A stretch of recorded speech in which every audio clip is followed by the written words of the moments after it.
നിന്റെ തകർച്ചയെ ദൈവം മാറ്റുക മാത്രമല്ല, നിന്റെ മരണക്കിടക്കയെ മാറ്റി എഴുതുന്ന ഒരു ദൈവപ്രവൃത്തി നിന്നിൽ വെളിപ്പെടും.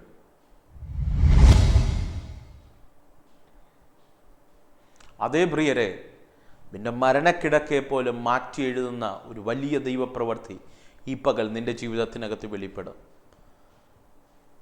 എല്ലാവർക്കും നല്ലൊരു പ്രഭാത വന്ദനം ഞാൻ ആശംസിക്കുകയാണ്. ജേണി വിത്ത് ഹോളി സ്പിരിറ്റ് എന്ന ദൈവിക സന്ദേശവുമായി ഈ പകലും നിങ്ങളുടെ മുൻപിൽ ആയിരിക്കാൻ ദൈവത്തിനാൽ ഒരുക്കുന്ന വലിയ കൃപകൾക്കായി ഞാൻ എൻ്റെ ദൈവത്തെ സ്തുതിക്കുന്നു, സ്തോത്രം ചെയ്യുന്നു. ഈ പ്രഭാതത്തിലും നിങ്ങളെ അടുക്കൽ കടന്നു വരുവാൻ ദൈവത്തിനാൽ ഒരുക്കുന്ന വലിയ കൃപകൾക്കായി ഞാൻ എൻ്റെ ദൈവത്തെ സ്തുതിക്കുന്നു, സ്തോത്രം ചെയ്യുന്നു. തുടർമാനമായിട്ടുള്ള സന്ദേശങ്ങളെല്ലാം നിങ്ങൾക്ക് അനുഗ്രഹമാകുന്നു എന്ന് കേൾക്കുന്നതിൽ അതിയായ സന്തോഷമുണ്ട്. അനേകർ വിളിക്കുന്നുണ്ട്, അനേക വിടുതലിൻ്റെ സാക്ഷ്യങ്ങളൊക്കെ ഞങ്ങളെ വിളിച്ചറിയിക്കുന്നത് അതിയായ സന്തോഷമുണ്ട്. ഈ പ്രഭാതത്തിലും ദൈവം നിങ്ങളോട് കൃത്യമായി സംസാരിക്കട്ടെ എന്ന് ആത്മാർത്ഥമായി പ്രാർത്ഥിക്കുകയാണ്. ദൈവാത്മാവ് എൻ്റെ ഹൃദയത്തിൽ തന്ന ഒരു ചെറിയ ചിന്ത നിങ്ങളോട് ഞാൻ കൈമാറാൻ ആഗ്രഹിക്കുകയാണ്. യെശയ്യാവിൻ്റെ പ്രവചന പുസ്തകം 38-ാം അധ്യായം അതിൻ്റെ 5-ാമത്തെ വാക്യം. നീ ചെന്ന് ഹിസ്കിയാവിനോട് പറയേണ്ടത്, നിന്റെ പിതാവായ ദാവീദിൻ്റെ ദൈവമായ യഹോവ ഇപ്രകാരം അരുളി ചെയ്യുന്നു, ഞാൻ നിന്റെ പ്രാർത്ഥന കേട്ടു, നിന്റെ കണ്ണുനീർ കണ്ടിരിക്കുന്നു. ഞാൻ നിന്റെ ആയുസ്സിനോട് 15 സംവത്സരം കൂട്ടും. പ്രിയരെ, ഒരു പ്രാർത്ഥനയുടെ സന്ദർഭമാണ്. അല്ലെങ്കിൽ ഒരു രാജാവ് ദൈവസന്നിധിയിൽ കരയുന്ന പ്രാർത്ഥനയുടെ ഒരു അധ്യായമാണ് 38 എന്ന് പറയുന്നത്. അതിൻ്റെ പശ്ചാത്തലമൊക്കെയും നമുക്ക് വ്യക്തമായി അറിയാവുന്നവരാണ്. പക്ഷെ അതിനകത്ത് ദൈവം തന്നൊരു ചെറിയ ചിന്ത ഞാൻ നിങ്ങളോട് ഇങ്ങനെ കൈമാറട്ടെ. അതിരാവിലെ യെശയ്യാവ് ദൈവത്തിൻ്റെ ദൂതുമായി ഹിസ്കിയാവിനെ കാണാൻ വരികയാണ്. ഹിസ്കിയാവിൻ്റെ അടുക്കൽ പോയിട്ട് ഹിസ്കിയാവിനോട് പറയുന്നു, രാജാവേ, നിന്റെ കുടുംബകാര്യം ക്രമത്തിലാകണം, നീ മരിച്ചു പോകും. നീ മരിച്ചു പോകുമെന്ന വാർത്ത കേട്ടതും സ്വാഭാവികമായി ഒരു പ്രവാചകൻ, അല്ലെങ്കിൽ ആ കാലത്തെ പ്രവാചകന്മാരെന്നൊക്കെ പറഞ്ഞു കഴിഞ്ഞാൽ ദൈവിക പ്രൊഫറ്റിക്കൽ ഓഫീസുകളും അഡ്മിനിസ്ട്രേഷനുകളും ഒരുപോലെ കൈകാര്യം ചെയ്തവരാണ്. പ്രവാചകൻ പറഞ്ഞു കഴിഞ്ഞാൽ അതുപോലെ സംഭവിക്കും. അതുകൊണ്ടാണ് ഏലിയാവ് പറഞ്ഞത്, ഞാൻ പറഞ്ഞിട്ടല്ലാതെ ഈ ആണ്ടിൽ മഞ്ഞോ മഴയോ പെയ്യത്തില്ല. ഏലിയാവ് പറയാണ്ട് അവിടെ ഒന്നും സംഭവിച്ചിട്ടില്ല, നിശ്ചലമായി പോയി, വരൾച്ച വെളിപ്പെട്ടു. അതാണ് ആ ശുശ്രൂഷയുടെ പ്രവാചക ആത്മാവിൻ്റെ വലിയൊരു തലങ്ങൾ നമുക്ക് പഴയ നിയമത്തിനകത്ത് കാണാൻ കഴിയും. അതുപോലെയാണ് യെശയ്യാവിനെ സംബന്ധിച്ചിടത്തോളം 6-ാം അധ്യായത്തിനകത്ത് ദൈവാത്മാവിൽ നിറഞ്ഞവനാണ്. അതുവരെയും അനേകരെ കുറ്റം പറഞ്ഞ് പ്രവചിച്ച് നടന്നവൻ 6-ാം അധ്യായത്തിൽ തന്നോട് തന്നെ പറയുകയാണ്, ഞാൻ അകൃത്യം നിറഞ്ഞൊരു മനുഷ്യനാണ് എന്ന് തൻ്റെ കുറ്റം ദൈവസന്നിധിയിൽ സറണ്ടർ ചെയ്ത് നിൽക്കുന്ന യെശയ്യാവിനെയൊക്കെ നമുക്ക് കാണാൻ കഴിയുന്നുണ്ട്. പക്ഷേ ഇവിടെ 38-ാം അധ്യായത്തിനകത്ത് വേറെ ഡൈമെൻഷനിലേക്കുള്ള ശുശ്രൂഷയാണ് യെശയ്യാവ് ചെയ്യുന്നത്. ശുശ്രൂഷ എന്ന് പറയുന്നത് ഇസ്രായേലിൻ്റെ രാജാവായ ദാവീദിൻ്റെ സിംഹാസനത്തിൽ ഇരുന്നു വരുന്ന ദാവീദിൻ്റെ തലമുറകളിൽപ്പെട്ട ഹിസ്കിയാവ് എന്ന് പറയുന്ന ശക്തനായ ഒരു രാജാവ്. ഹിസ്കിയാവിനെ പറ്റിയൊക്കെ പറയുന്നത് യൗവനത്തിൽ അവൻ രാജസന്നിധിയിലേക്ക് കടന്നു. അവൻ ശക്തനായ രാജാവാണ്, ദൈവത്തെ മമ്മായി സേവിച്ചൊരു മനുഷ്യൻ രാജസിംഹാസനത്തിൽ ഇരിക്കുകയാണ്. ഹിസ്കിയാവിനോട് ചെന്ന് പറയുകയാണ്, നിന്റെ കുടുംബകാര്യം ക്രമത്തിലാകണം, നീ മരിച്ചു പോകും എന്ന് ശക്തനായ പ്രവാചകൻ പറയുമ്പോൾ ഹിസ്കിയാവ് ചെയ്തത്, യെശയ്യാവിനോട് പറയുകയല്ല, ഹിസ്കിയാവ് ചെയ്തത് അവൻ്റെ കിടക്കയിൽ കിടന്നുകൊണ്ട് അവൻ തല ചുമരിനോട് ചേർത്തു. കിടക്കയിൽ കിടന്നുകൊണ്ട്, ആ കെട്ടിലിൽ കിടന്നുകൊണ്ട് അവൻ്റെ തല ചുമരിനോട് ചേർത്തു. ദൈവസന്നിധിയിൽ 1-2 കാര്യങ്ങൾ പറയുന്നുണ്ട്. അവൻ ഇന്നലകളിൽ ദൈവസന്നിധിയിൽ വിശ്വസ്തനായി നിന്ന ഇന്നലകളുടെ ജീവിതം ദൈവസന്നിധിയിൽ ഒന്ന് വിവരിക്കുന്നുണ്ട്. ഞാൻ ചോദിക്കട്ടെ, ഇന്നലകളിൽ ദൈവസന്നിധിയിൽ വിശ്വസ്തയോടെ നിന്ന് എന്തെങ്കിലും നമ്മുടെ ജീവിതത്തിൽ പറയാനുണ്ടോ? നമ്മളെല്ലാം പറയുന്നുണ്ട്, അയ്യോ എൻ്റെ ജീവിതം ഇങ്ങനെയായി, എൻ്റെ കുടുംബം ഇങ്ങനെയായി, എൻ്റെ തലമുറകൾ ഇങ്ങനെയായി എന്നും പരാതിയും പരിവട്ടവും അല്ലാണ്ട് എന്തെങ്കിലും ദൈവസന്നിധിയിൽ നീ ചെയ്ത എന്തെങ്കിലും നന്മ പ്രവർത്തി ദൈവസന്നിധിയിൽ നിനക്ക് ഓർമ്മപ്പെടുത്താൻ കഴിയുമോ? അങ്ങനെ എന്തെങ്കിലും ഉണ്ടോ? അങ്ങനെ ഉള്ളവർക്കായി ഞാൻ എൻ്റെ ദൈവത്തെ സ്തുതിക്കുന്നു. ഹിസ്കിയാവ് മരിച്ചു പോകുമെന്ന വാർത്ത കേട്ടപ്പോൾ അവൻ ദൈവസന്നിധിയിൽ ഓർമ്മപ്പെടുത്തുകയാണ്, എൻ്റെ പിതാക്കന്മാരെ പോലെയല്ല ഞാൻ, എൻ്റെ പിതാക്കന്മാരെ പോലെയല്ല ഞാൻ എൻ്റെ ദേശത്ത് ഞാൻ രാജാവായി വന്നതിന് ശേഷം ഒരു അന്യാരാധനകളെയും ഞാൻ പ്രോത്സാഹിപ്പിച്ചിട്ടില്ല, ഒരു മിഥ്യാമൂർത്തികളെയും ഞാൻ വച്ചിരുന്നിട്ടില്ല.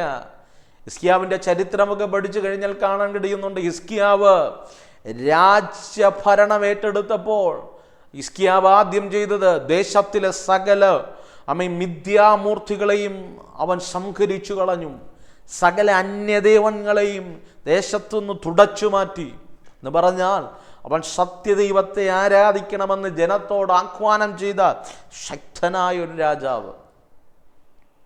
യൗവനത്തിൽ ദൈവസന്നിധിയിൽ വിശ്വസ്തയോടെ നിന്നവൻ, ദൈവിക കാര്യങ്ങൾക്ക് പ്രാധാന്യതയോടെ നിന്നവൻ. ഞാൻ ആത്മാവിൽ ഞാനിങ്ങനെ പറയാം, പ്രിയരെ, ദൈവസന്നിധിയിൽ ഇന്നലകളിൽ നീ ചെയ്ത ചെറുതും വലുതുമായ പ്രവർത്തികൾ ഒരുപക്ഷെ നീ മറന്നു പോയാലും ദൈവം മറക്കില്ല കേട്ടോ. അവൻ്റെ ദിനവൃത്താന്ത പുസ്തകത്തിനകത്ത് ദൈവം എഴുതി വച്ചിട്ടുണ്ട്. ഒരുപക്ഷെ ഒരു തുള്ളി, ഒരു ഗ്ലാസ് വെള്ളമായിരിക്കാം ദൈവഭക്തന്മാർക്ക് ദൈവമക്കൾ വീട്ടിൽ വന്നപ്പോൾ നീ കൊടുത്തത്. അതുപോലും എൻ്റെ ദൈവം മറന്നു കളയുന്നവനല്ല. വിശ്വസിക്കണം. രാജസന്നിധിയിൽ ഇരിക്കുമ്പോൾ ഹിസ്കിയാവ് ഇന്നലെ ചെയ്തതിന് എല്ലാം എൻ്റെ ദൈവം ഓർത്തു വയ്ക്കുകയാണ്. ഹിസ്കിയാവ് ഓർമ്മപ്പെടുത്തുകയാണ്, രാജകൊട്ടാരത്തുനിന്ന് ഇറങ്ങി യെശയ്യാവ് പോകുന്നതിന് മുമ്പ്, എൻ്റെ ഭാഷയിൽ പറഞ്ഞാൽ രാജകൊട്ടാരം വിട്ട് യെശയ്യാവ് പുറത്തേക്ക് ഇറങ്ങുന്നതിന് മുമ്പ് ദൈവത്തിൻ്റെ അരുളപ്പാട് വീണ്ടും ഉണ്ടായിട്ട് പറഞ്ഞു, നീ പോയി തിരിച്ചു പോകണം. നീ പോയി പറ ഹിസ്കിയാവിനോട് അവൻ്റെ പ്രാർത്ഥന ഞാൻ കേട്ടുവെന്ന്.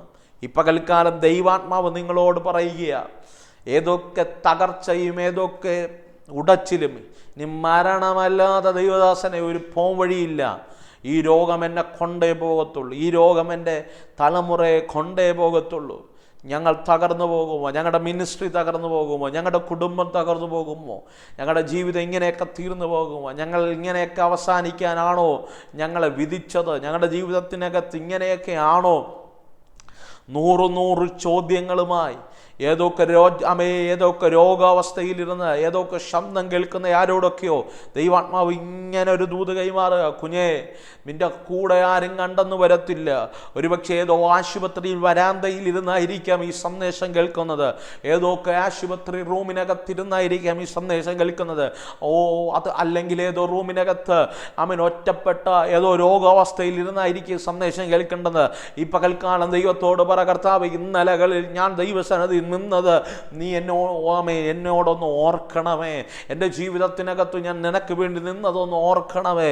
ഇന്ന് പകൽക്കാലം ഇന്നലകളെല്ലാം ദൈവത്തിന് എതിരായി ജീവിച്ചെങ്കിലും ഈ പകൽക്കാലം ദൈവത്തോട് പറ, കർത്താവ്, ഇന്നലകൾ വന്നുപോയ പിഴവുകളെ, വന്നുപോയ തെറ്റുകളെ നീ എന്നോടൊന്ന് ക്ഷമിച്ച ഈ പകൽക്കാലം എന്നെ ഒന്ന് ഓർക്കണമെന്ന് പറഞ്ഞാൽ നിന്റെ ജീവിതത്തിനകത്ത് നിന്റെ മരണക്കിടക്കെ മാറ്റി എഴുതാൻ കഴിയുന്നൊരു ദൈവപ്രവൃത്തി വെളിപ്പെടും.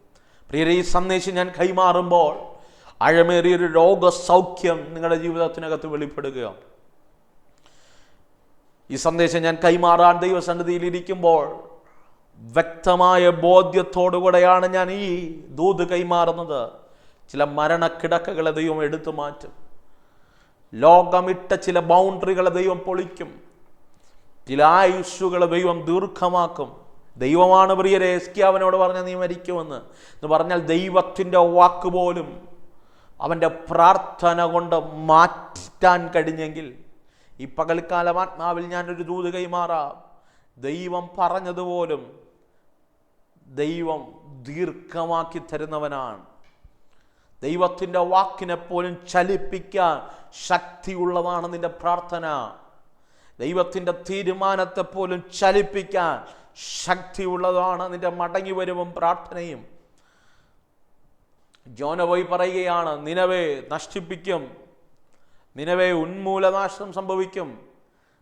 നിനവയിലെ രാജാവ് മുതൽ സകല വ്യക്തികളും 3 ദിവസം രട്ടിലും വെണ്ണീരിലും ഇരുന്ന് കരഞ്ഞപ്പോൾ വചനം പറയുന്നു, നിനവേ തകർക്കുമെന്ന് പറഞ്ഞ ന്യായവിധിയുടെ ദൂതിനെ കുറിച്ച് ദൈവം അനുതപിച്ചെന്നാണ് വാക്യം പറയുന്നത്.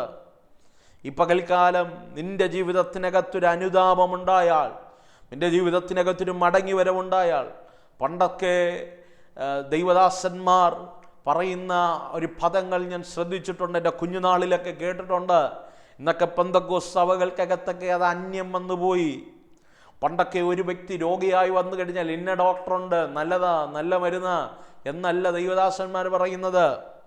അല്ലെങ്കിൽ ഒരു രോഗമുണ്ടെന്ന് പറഞ്ഞു കഴിഞ്ഞാൽ യേശുവിൻ്റെ നാമത്തിൽ സൗഖ്യമാകുക എന്ന് പറയുന്നതിനു മുമ്പ് അവർ പറയും, നിങ്ങളുടെ പാപങ്ങളെ തമ്മിൽ യാക്കോബിൻ്റെ ലേഖനത്തിൽ അങ്ങനെയുണ്ട്, നിങ്ങളുടെ പാപങ്ങളെ തമ്മിൽ ഏറ്റുപറഞ്ഞ്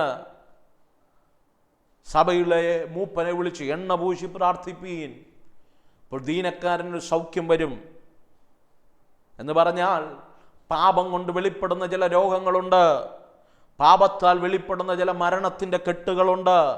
ജീവിതത്തിൽ വന്നുപോയ പാപങ്ങൾ കൊണ്ടുവന്ന് മാമയെ അടിമയാക്കി തീർത്ത് മാരക രോഗങ്ങൾ നിന്റെ ജീവിതത്തിനകത്ത് വെളിപ്പെടാൻ സാധ്യതകളുണ്ട്. അതുകൊണ്ട് എന്ത് ചെയ്യണം? പാപത്തെ ഏറ്റുപറയണം. ഇന്നതെല്ലാം മാറി, കാലം മാറി. ദൈവവചനം അടിസ്ഥാനമില്ലാതെ കുറേ പേരെന്തൊക്കെ പുറംമൂടികൾ കാണിച്ച് പലരെയും വശീകരണത്തിൻ്റെ, പൗലൂസിൻ്റെ ഭാഷയിൽ പറഞ്ഞ വശീകരണ വാക്കുകൊണ്ട് പലരെയും നാശയോഗ്യരാക്കി മാറ്റുമ്പോൾ, എളിയ ദൈവദാസൻ എന്ന നിലയ്ക്ക് ഈ പ്രഭാതത്തിൽ ഞാൻ നിങ്ങളോട് പറയാം, ജീവിതത്തിനകത്ത് വന്നുപോയ പാപങ്ങളെക്കുറിച്ച് ദൈവസന്നിധിയിൽ ഏറ്റുപറഞ്ഞുപേക്ഷിക്കുക. നിന്റെ മരണക്കിടക്ക മാറും. നിന്റെ ജീവിതത്തിനകത്തുള്ള വലിയ ദൈവിക പ്രവൃത്തി വെളിപ്പെടും. ഹിസ്കിയാവിൻ്റെ ജീവിതത്തിനകത്ത് ദൈവം അവൻ്റെ പ്രാർത്ഥന കേട്ടെന്ന്. ഹിസ്കിയാവിൻ്റെ പ്രാർത്ഥന കേട്ടെങ്കിൽ എന്തുകൊണ്ട് നമ്മുടെ പ്രാർത്ഥന ദൈവം കേൾക്കില്ല? നീ ഏത് രാജ്യത്തിൽ നിന്ന് ഈ ശബ്ദം കേട്ടാലും, ഏത് വീട്ടിനകത്തിരുന്ന് ഈ ശബ്ദം കേട്ടാലും ദൈവസന്നിധിയിൽ പ്രാർത്ഥിക്കണം. എന്തിനു വേണ്ടി? മരണക്കിടക്കെ മാറ്റാൻ കഴിയുന്ന ദൈവത്തിൻ്റെ കരങ്ങളുണ്ട്. നിന്റെ ഒരു തീരുമാനം മതി നിന്റെ ആയുസ്സിൻ്റെ ദൈവത്തിന് ദീർഘമാക്കാൻ. നിന്റെ ഒരു തീരുമാനം മതി നിന്റെ ജീവിതത്തെ ദൈവത്തിന് മാറ്റിമറിക്കാൻ. സ്നേഹിത, ഈ പകൽക്കാലം ആത്മാവിൽ ഞാൻ നിങ്ങളെ എൻകറേജ് ചെയ്യുകയാണ്. വന്നുപോയെന്ന് ദൈവസന്നിധിയിൽ തുറന്നു പറയുക. ദൈവസന്നിധിയിൽ തുറന്നു പറഞ്ഞിട്ട് മടങ്ങി വാ. എത്രയോ നാളായി ദൈവത്തെ ആരാധിച്ചിട്ട്, എത്രയോ നാളായി ആരാധനയ്ക്ക് പോയിട്ട്, എത്രയോ നാളായി ദൈവത്തെ പാടിയിട്ട്, എത്രയോ നാളായി ദൈവസന്നിധിയിൽ ഇരുന്നൊന്ന് കരഞ്ഞിട്ട് ഈ പകൽ മടങ്ങി വാ. മടങ്ങി വരുന്നവൻ്റെ ആയുസ്സിനെ ദീർഘമാക്കുന്നൊരു ദൈവപ്രവൃത്തിയുണ്ട്. പകൽക്കാല ദൈവദാസൻ എൻ്റെ വേണ്ടി പ്രാർത്ഥിക്കണം. പ്രത്യേക രോഗികളായ ആരെങ്കിലും എന്നെ കേൾക്കുന്നുണ്ടെങ്കിൽ, നിങ്ങളുടെ പരിചയത്തിലുണ്ടെങ്കിൽ ഈ സന്ദേശം നിങ്ങൾ അവർക്ക് വേണ്ടി അയച്ചു കൊടുക്കണം. ഈ നിമിഷം ഞാൻ അവർക്ക് വേണ്ടി പ്രാർത്ഥിക്കാൻ പോകുകയാണ്. സ്വർഗീയമല്ല കർത്താവേ, ഈ നിമിഷം രോഗികളായി ഭാരപ്പെടുന്നവർ അല്ല, ഈ നിമിഷം എന്നോട് കൂടെ ചേർന്ന് പ്രാർത്ഥിക്കുന്ന ആരെങ്കിലും ഈ ശബ്ദം കേൾക്കുന്നുണ്ടെങ്കിൽ, ഹിസ്കിയാവിൻ്റെ ആയുസ്സിനെ ദീർഘമാക്കിയതുപോലെ ഈ പകൽക്കാലം ഞാൻ പ്രാർത്ഥിക്കുമ്പോൾ അവരുടെ മരണക്കിടക്കകൾ മാറ്റട്ടെ. യേശുവിൻ്റെ നാമത്തിൽ വലിയ ദൈവപ്രവർത്തികൾ വെളിപ്പെടട്ടെ, വലിയ ദൈവിക ചലനങ്ങൾ വെളിപ്പെടട്ടെ. ഇതുവരെയും ഈ തലമുറയിൽ കണ്ടിട്ടില്ലാത്ത വലിയ ദൈവപ്രവർത്തികളുടെ ചലനങ്ങൾ അവരുടെ ജീവിതത്തിനകത്ത് വെളിപ്പെടട്ടെ. അസാധാരണമായ ദൈവിക ചലനങ്ങൾ വെളിപ്പെടട്ടെ.